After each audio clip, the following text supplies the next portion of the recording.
Climate change, the defining issue of our time, and Southeast Asia is one of the most vulnerable to its impacts.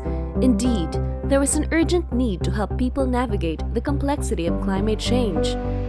And what better way to do that than storytelling? Join us as we break down how to tell stories that don't only inform but also move people to action. This is Through the Climate Lens, a conference on climate storytelling in Southeast Asia. On behalf of the Philippine Climate Change Commission, let me thank and congratulate Climate Tracker Asia for organizing this ASEAN Digital Conference. I am pleased and honored to join you today. Actually, today is the final day of Climate Change Consciousness Week in the Philippines, and this only adds more meaning and relevance to our event. A warm welcome to all participants from various ASEAN member states, the featured leading experts on climate change and energy transition, and representatives from civil society organizations. Special greetings as well to the journalists and communicators joining us with the eagerness and drive to learn more about climate change. Journalism will always be close to my heart. Prior to joining public service, my early career started in journalism and communications. I championed the inclusion of science, development, and climate reporting in my media outlets' news reporting and programming. It was not easy, but it was done. Through this experience, I know and I understand the necessity for objective, balanced, and cutting-edge journalism. And may I add, the need to continuously expand news and news analysis coverage to things that matter the most. After all, an informed public that is engaged in meaningful conversations on crucial issues is the key to creating social change in our time and to fully address climate change, the defining governance issue of our generation. The CCC recognizes the value of journalism and the importance of the fourth estate. With science as foundation, we use data, facts, and figures to develop policies meant to be acted on. Journalists, however, do something else.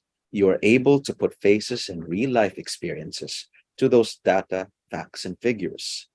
People then become more than statistics. They become real voices with real stories that impact policy decision makers and leaders toward real and meaningful action.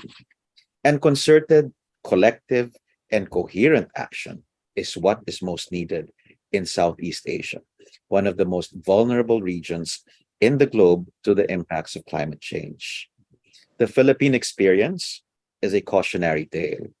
Government policy frameworks and programs, as well as projects, have been put in place and set in motion. Best practices have been established for disaster risk reduction and mitigation, but challenges do continue. Increasing frequency and ferocity of adverse weather events, such as typhoons, continue to bear down on us very heavily. Sea level rise, drought, and other slow onset events likewise pose climate risks to the country and are very likely to exert more downward pressure on the country's growth and development. And the Philippines, sadly, is not alone. Ours is an oft-repeated tale in the developing world. And may I say, that tale, that story, needs to change from one of destruction and desolation to one of hope and inspiring action. And this is where climate reporting can make a difference. Journalistic coverage can provide greater clarity to what damage has been incurred from climate hazards, where the most vulnerable areas are, who are affected by these hazards. Why is this happening? What can we do more efficiently and effectively? Equally important, journalists can focus light on the actions done, the best practices, and the lessons learned. Journalists, too, can reiterate, emphasize, and underscore underlying commitments and obligations enshrined in the UNFCCC and the Paris Agreement, particularly on developed countries, towards accelerated and meaningful adaptation and mitigation actions, as well as more accessible climate finance. I am struck that climate justice is addressed and highlighted in today's forum. For us in the Philippines, climate justice is the principle that we have agreed on and should be the basis for our collective action. To those who are least responsible with the least resources, who are impacted the most, we need to do more. And for those who are most responsible, who have the most resources, you need to do more. For us, it is a legal and a moral obligation, not just for our generation, but for the generations to come. And indeed, journalists create the space for people to share authentic stories. Despite occupying the same space, no two people are affected equally. The rich and the poor, men and women, the elderly and the youth, indigenous peoples, girls, they all struggle differently in the face of climate disasters. With this in mind, we can have a deeper understanding of how climate change affects each sector of society in different ways. And by taking into account the backgrounds of these people who share their stories and the sectors where they belong to, we can better capture the lived experiences of different groups through your reporting, and then drive decision makers to act in the best collective interest. Climate reporting should thus show how the human aspect to the narratives that emerge from the reality of our world as affected by climate change. Quantifiable and verifiable data are fundamental aspects of reporting that support our call to action for climate justice. However, it is also vital to build on that foundation and ensure that our stories are heard and our individual and collective experiences are known.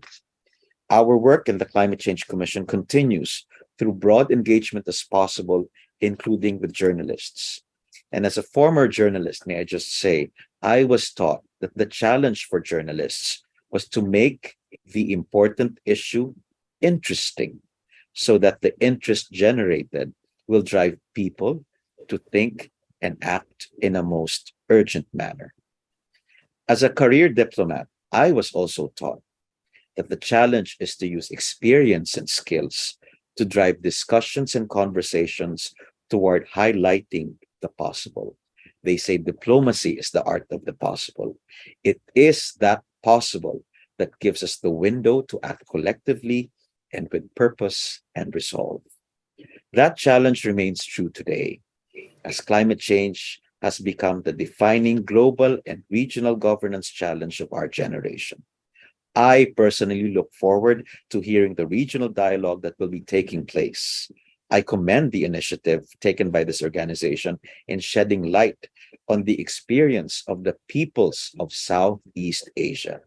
The selected topics for this two-day event will equip our journalists with the skills and the capacities to apply storytelling, climate lens on energy, diversity in reporting, global summit coverage, and collaborative journalism, which are essential for accurate, consistent, coherent coverage of climate change issues that will impact all of our stakeholders. May this be the start of many partnership and collaborations ahead.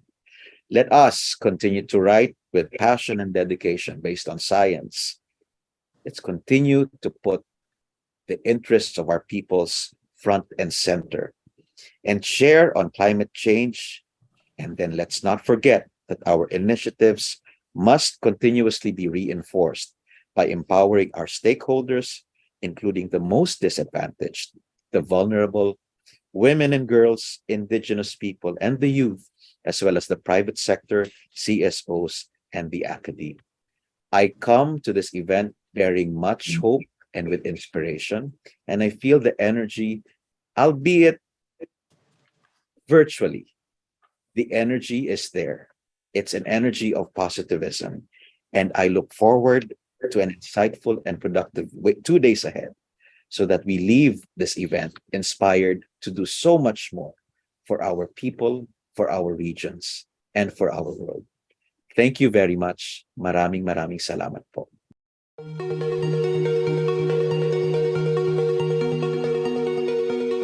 We empower and connect environmental journalists, newsrooms, and NGOs around the world. Join our growing network, climatetracker.org.